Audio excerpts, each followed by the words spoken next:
Hey y'all, Sai here. So I was hired to make a sign for somebody, and it's like an anniversary sign. And so I thought I would just film as I do it. And yes, I have a peanut stuck on my head, and that's because I put it on there just to see how long it would stay.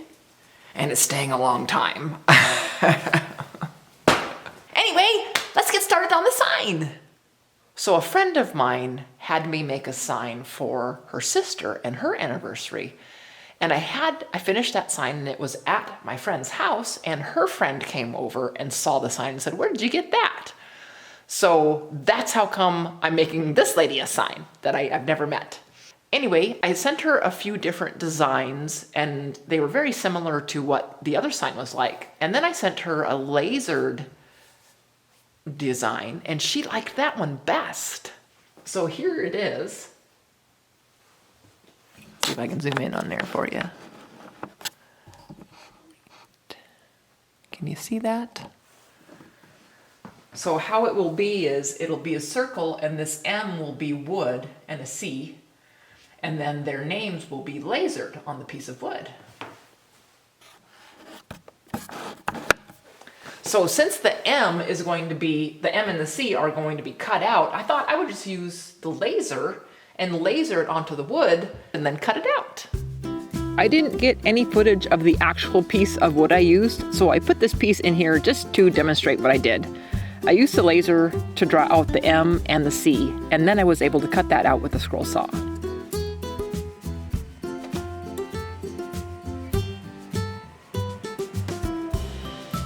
Here is what the lasered letters actually looked like on the piece of wood I used. Here I am threading the blade, and as you can see from my face, I don't enjoy doing this, but there was a necessary intercut. I was able to get that done just fine with the hawk.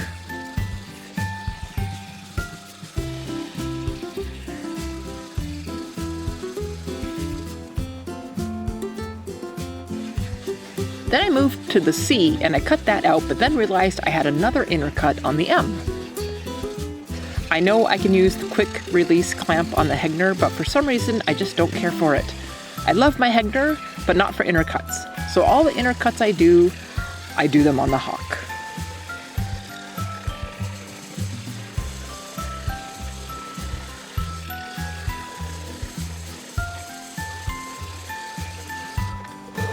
These letters are pretty fragile, so I had to be careful not to let them dangle too much and snap. I suppose I could make a larger scroll saw table for projects such as these. I'll put that on my list of things to do, and will I ever get to it? I don't know. But this time I was successfully able to cut out the M without it snapping anywhere. So that was all good. And here are the letters. Next was to set up the laser. It's going to take about 48 minutes for this to do all of the laser engraving. I am using my Ortur Laser Master Pro 2 and burning this on birch plywood. I like to set up a fan to blow onto the laser, and then I have my dust collection hood behind it to gather up the blowing smoke. This works really well to keep that burning smell down. I was looking through some stuff, and I noticed that I bought this laser last July, so I've had it for a year already. The most trouble I've had has been with the machine stopping mid-burn.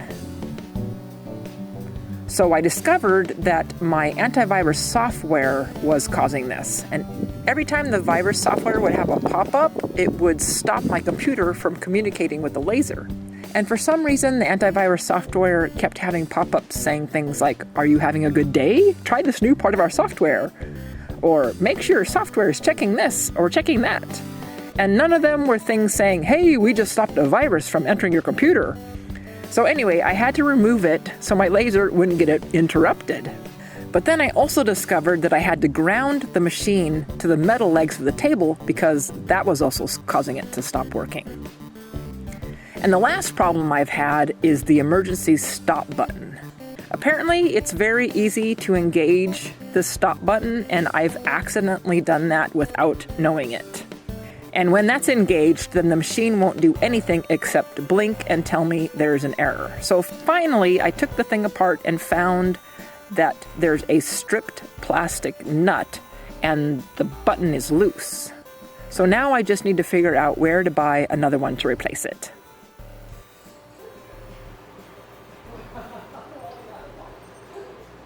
Anyway, the laser was burning right along and husband came in and he started singing to the dogs. First to Gibbs.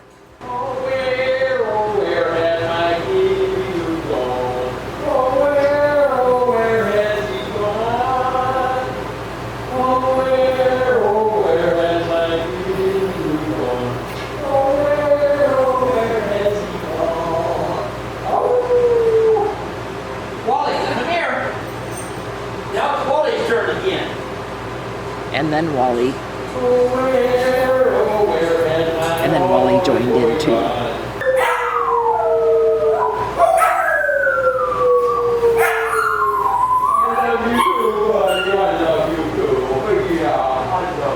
And the laser kept on burning.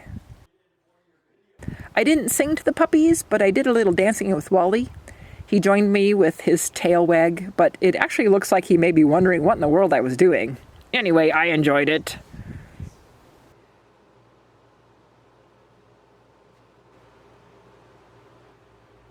And the laser kept a-lazing away until it was finished with the job.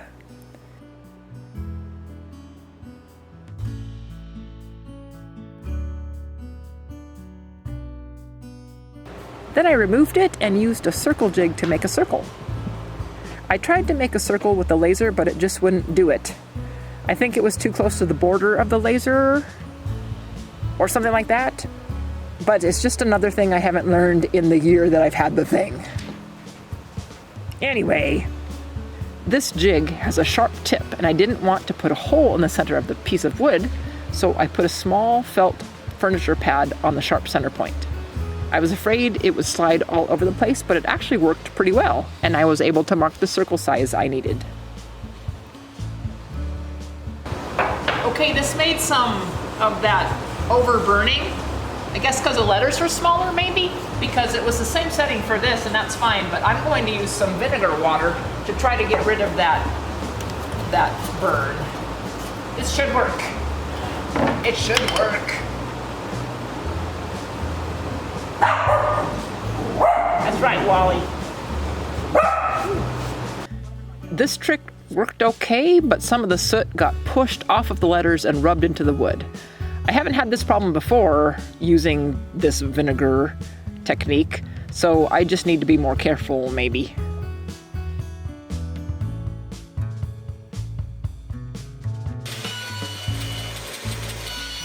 Then I cut the whole thing down to a more manageable piece and cut the circle out on the scroll saw.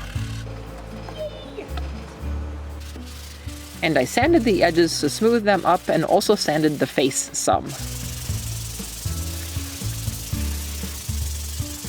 Then I used Minwax Cherry Stain to change the color of the plywood just a little bit. Then I also stained the letters using Old Masters American Walnut Stain. I like the color of the original wood of these letters, but it just clashed with the rest of the sign. So a little stain changed it just enough to make it look better, I thought anyway. And I also tried to keep the stain from getting on the back side of the letters for gluing purposes. And when that was dry, I mixed up some epoxy glue to attach to the letters. I used this glue because even though there was no stain on the letters, I was attaching it to the circle, which I had stained. I placed the C, and then I marked a few spots with the pencil where the M was sitting so I would get it back to where I had it. Then put the epoxy glue on the M.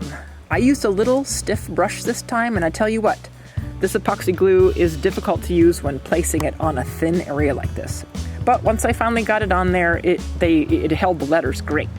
And when that was nearly set up, I added a prepared wire. I had already twisted the wire around the screws, so all I had to do was drill some pilot holes in the right spots and put some epoxy in the holes just for fun, and then drive those screws in with the wire attached.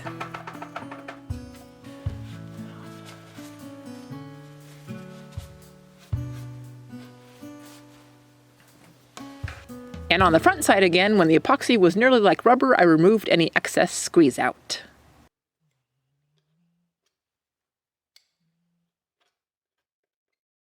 Hey, well the sign's all done and I super love it.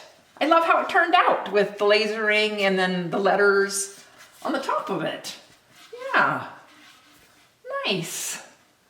So very cool. I can't wait to deliver it. So thanks for joining me everybody and we'll see you next time. Bye.